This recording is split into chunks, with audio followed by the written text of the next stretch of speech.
नमस्कार, जय हिंद, वंदे मातरम। दोस्तों आज की शिफ्ट के क्वेश्चन देखेंगे, कौन कौन से क्वेश्चन पूछे गए थे। ये क्वेश्चन आपको आगे भी पूछ सकते हैं भाई, इसमें कुछ क्वेश्चन ऐसे करवाऊंगा जो आपको आगे भी पूछ सकते हैं। तो सक्सेस पिलर इस यूट्यूब चैनल पर आपका स्वागत है। चैनल को सब्सक्राइब करके बेल आइकन प्रेस कर लेना, वीडियो को एक लाइक कर देना। तो चलो स्टार्ट करते हैं वीडियो। पहले ही क्वेश्चन की हाल ही में चर्चा में रही यूपिया वाया नेंदेसिस किस राज्य में खोजी गई नई प्रजाति है। तो इसका जो आंसर आ जाएगा ना, इस क्वेश्चन का आंसर आ जाएगा केरल। केरल की एक प्रजाति है, तो इसका आंसर आ जाएगा ए आंसर। ठीक है, चलिए तो पहले क्वेश्चन का आंसर आ जाएगा ए। अब देखेंगे सेकंड क्वेश्चन की हाल ही में चर्चा में रहे चेस टीई उपकरण का प्रमुख उद्देश्य क्या था। तो इसका उद्देश्य क्या था, तो इसका उद्देश्य था तापमान मापना। तो आंसर क्या आ जाएगा, डी आंसर आ जाएगा।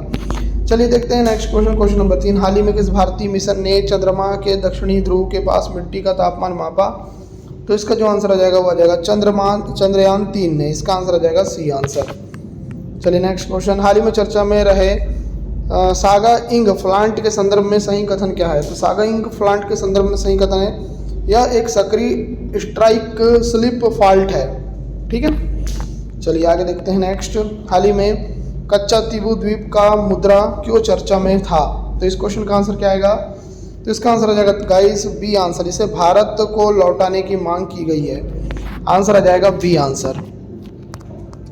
चलिए आगे देखते हैं नेक्स्ट। निम्नलिखित में से कौन सा भारत में एफपीआई के तहत निवेश के लिए एक पात्र साधन नहीं है। तो इसका आंसर आ जाएगा रियल एस्टेट। रियल एस्टेट इसका राइट आंसर आ जाएगा। तो आंसर आ जाएगा आपका सी आंसर। चलिए क्वेश्चन नंबर 7। हाल ही में भारत के सर्वोच्च न्यायालय ने किस संस्था को एफपीआई और एआईएफ में पारदर्शिता संबंधी चिंताओं को देखने का निर्देश दिया है। तो इसका आंसर आ जाएगा भारतीय प्रतिभूति और विनिमय बोर्ड। तो आंसर आ जाएगा सेबी इसका राइट आंसर आ जाएगा। सेबी इसका राइट आंसर आ जाएगा। चलिए 8वां देख लेते हैं। हाल ही में NK-33 ओसा AK मिसाइल सिस्टम का सफल परीक्षण किया गया। यह किस प्रकार की प्रणाली है। बैलिस्टिक मिसाइल, सतह से हवा में मार करने वाली प्रणाली, cruise missile, anti tank missile. इसका आंसर क्या है, तो इसका आंसर हो जाएगा बी आंसर। सतह से हवा में मार करने वाली प्रणाली है, तो बी आंसर करेक्ट आएगा। बात करते हैं 9वें की। हाल ही में वाइब कोडिंग चर्चा में रहा है, यह किससे संबंधित है। तो इसका आंसर आ जाएगा बी आंसर। जेनरेटिक AI के उपयोग से संपूर्ण कोड निर्माण इससे संबंधित है। चलिए 10वां देखते हैं। हाल ही में नैनी झील के जल स्तर में गिरावट आई है, इसका मुख्य कारण क्या हो सकता है। तो इसका मुख्य कारण क्या हो सकता है, तो इसका आंसर आ जाएगा डी। ग्लोबल वार्मिंग भी है, अनियंत्रित जल उपयोग भी है, वर्षा की कमी भी है। मतलब आप बोलोगे सर कि डी इसका राइट आंसर आएगा। ठीक है, चलिए अब देखते हैं 11वां की। हाल ही में चर्चा में रहे जेम्स वेब स्पेस टेलीस्कोप मुख्य रूप से किस स्पेक्ट्रम पे काम करता है। पराबैंगनी स्पेक्ट्रम पर, अवरक्त स्पेक्ट्रम पर, दृश्यमान स्पेक्ट्रम पर, गामा किरण स्पेक्ट्रम पर। इसका आंसर क्या आएगा, तो इसका आंसर आ जाएगा अवरक्त स्पेक्ट्रम पर। तो बी इसका राइट आंसर आएगा। चलिए नेक्स्ट, नासा के क्यूरियोसिटी रोवर ने हाल ही में मंगल ग्रह पर कार्बन युक्त खनिजों की खोज की है। क्यूरियोसिटी रोवर को मंगल पर कब उतारा गया था। तो इसका आंसर आ जाएगा दोस्तों 2008 में। तो इसका आंसर आ जाएगा सी आंसर। चलिए 13वां देखिए। हाल ही में समुद्री वैज्ञानिकों ने पहली बार विशाल स्क्विड को उसके प्राकृतिक आवास में स्वतंत्र रूप से तैरते हुए फिल्माया। विशाल स्क्विड मुख्य रूप से किस महासागर की बर्फीली गहराई में पाया जाता है। तो इसका आंसर आ जाएगा सी, दक्षिणी महासागर। आंसर आ जाएगा सी। Question number 14। हाल ही में चर्चा में रहे को एंजाइम यूबिक्विनोन का मुख्य कार्य क्या है। तो इसका मुख्य कार्य क्या है, तो इसका आंसर आ जाएगा माइटोकॉन्ड्रियल कार्य और कोशिकीय ऊर्जा उत्पादन में सहायता करना। चलिए नेक्स्ट क्वेश्चन। आर्यभट्ट उपग्रह को किस प्रक्षेपण स्थल से लॉन्च किया गया था। इसका आंसर क्या आएगा, तो इसका आंसर आ जाएगा कपुष्टनिक यार से। तो आंसर आ जाएगा डी। चलिए 16वां देखिए। भारत के पहले प्रोटोटाइप फास्ट ब्रीदर रिएक्टर की स्थापना किस स्थान पर की गई। तो इसका आंसर आ जाएगा सी, कलपाक्कम में। आंसर आ जाएगा सी आंसर। चलिए 17 देखिए। हाल ही में चर्चा में रहे प्रेरित प्लूरिपोटेंट स्टेम कोशिकाएं किससे उत्पन्न होती है। तो इसका आंसर आ जाएगा डी, गर्भनाल रक्त कोशिकाओं से। तो डी इसका राइट आंसर आएगा। चलिए बात करते हैं 18 की। हाल ही में चर्चा में रहे K2-18b एक्सोप्लैनेट पृथ्वी से लगभग कितनी प्रकाश वर्ष दूरी पर है। तो इसका आंसर क्या आएगा, तो इसका आंसर आ जाएगा ए, 124 प्रकाश वर्ष। आगे देखिए 19वां। क्यूरियोसिटी रोवर ने मंगल ग्रह के किस क्षेत्र में कार्बन युक्त खनिज सिडेराइट की पहचान की है। तो इसका आंसर आ जाएगा गेल क्रेटर में। तो तो इसका आंसर आ जाएगा सी। 20 देखिए, हाल ही में चर्चा में रहे INS सुनयना किस श्रेणी का अपतटीय गश्ती पोत है? तो इसका आंसर आ जाएगा सरयू वर्ग का, तो डी आंसर करेक्ट आएगा।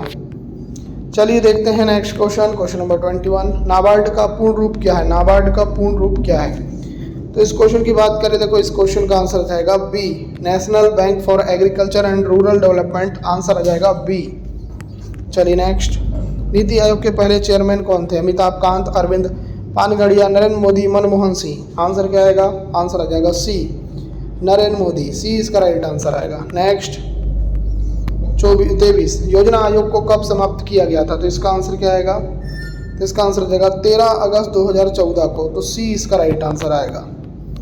नेक्स्ट, असहयोग आंदोलन किस वर्ष चौरा चौरी कांड के बाद वापस ले लिया गया? इसका आंसर आ जाएगा 1922 में, आंसर आ जाएगा सी आंसर। 25, नोबेल पुरस्कार पाने वाले सबसे कम उम्र के व्यक्ति कौन है?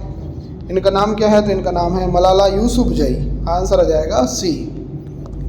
चलिए 26वां, मुरुदेश्वर मंदिर किस राज्य में स्थित है? इसका आंसर क्या आएगा? तो इसका आंसर आ जाएगा कर्नाटक में है, कर्नाटक इसका राइट आंसर आ जाएगा। मुरुदेश्वर मंदिर कहाँ पर है? कर्नाटक में। नेक्स्ट, भारतीय लोक सेवा दिवस कब मनाया जाता है? तो इसका आंसर क्या आएगा? तो इसका आंसर आ जाएगा सी, 21 अप्रैल को।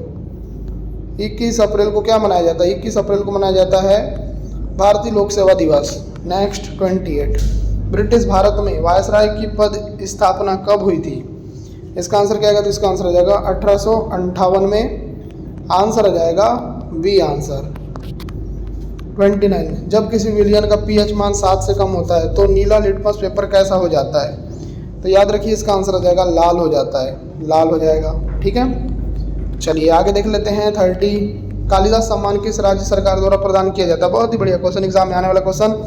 इस क्वेश्चन का आंसर आ जाएगा MP सरकार के द्वारा, सी इसका राइट आंसर आएगा। 31, the early history of India पुस्तक के लेखक कौन है?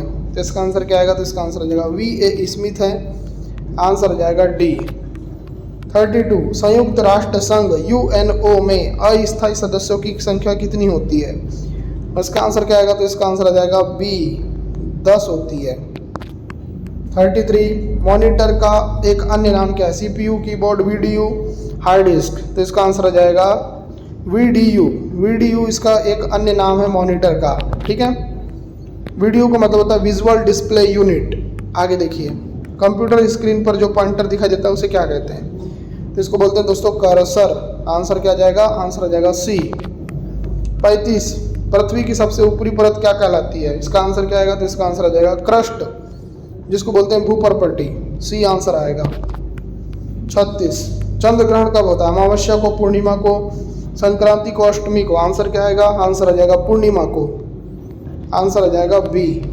नेक्स्ट 37, गांधी जी ने असहयोग आंदोलन क्यों वापस लिया था? इसका आंसर आ जाएगा चौरा चौरी कांड में हिंसा के कारण गांधी जी ने असहयोग आंदोलन वापस लिया था। 38, मुरुदेश्वर मंदिर में किस देवता की विशाल मूर्ति है? आंसर क्या आएगा? आंसर आ जाएगा लॉर्ड शिवा की है, शिव भगवान की। ठीक है, चलिए 39, UNO की स्थापना कब हुई थी? UNO जिसको हम बोलते हैं संयुक्त राष्ट्र संघ, इसकी स्थापना कब हुई थी? इसकी स्थापना हुई थी 1945 में। दोस्तों आपको अगर सुपर सिलेक्शन प्रश्न चाहिए जिनसे क्वेश्चन आ ही रहे हैं, अगर आपको चाहिए तो आपको इस नंबर पर मैसेज करना है 9243449122। इस नंबर पर मैसेज कर आप जानकारी ले सकते हैं।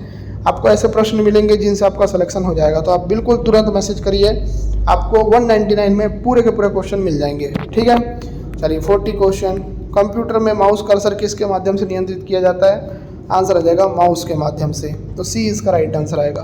तो गाइस यहाँ पर मैंने आपको सारे क्वेश्चन कराए हैं, और भी कुछ क्वेश्चन कमेंट सेक्शन में आपको मिल जाएंगे जिससे आप अपनी तैयारी को और भी बेहतर कर सकते हैं। इस वीडियो को देखने के लिए धन्यवाद, आपका दिन शुभ हो।